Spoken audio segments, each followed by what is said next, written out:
विधानसभा विरोधी पक्ष नेते पदाबाबत महाविकास आघाडीत धुसफूस सुरू असल्याची चर्चा होती। विधानसभा विरोधी पक्ष नेते पदासाठी ठाकरेंची शिवसेना आणि शरद पवार गटात अडीच वर्षाचा फॉर्म्युल्याची चर्चा सुरू असल्याचं सांगितलं जात होतं।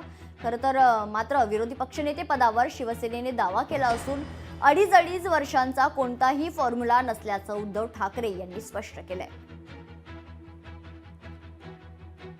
आज शिवसेनेने विरोधी पक्षनेते पदावरती दावा केलेला आहे आणि साहजिकच आहे, काँग्रेस असो राष्ट्रवादी असो, महाविकास आघाडी म्हणून या पुढची वाटचाल जी आहे ती आम्ही एकत्र करणार आहोत। पण आज मात्र आम्ही विधानसभा अध्यक्षांकडे विधानसभेतल्या विरोधी पक्षनेते पदासाठी माननीय भास्करराव जाधव यांच्या नावाची मागणी केलेली आहे आणि आम्हाला खात्री आहे की लोकशाही मूल्यांचं पालन करून लवकरात लवकर याचा निर्णय होईल।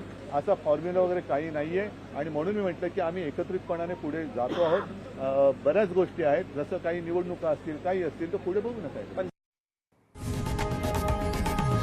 लोकशाही मराठी ऐका, पहा, जागरूक रहा।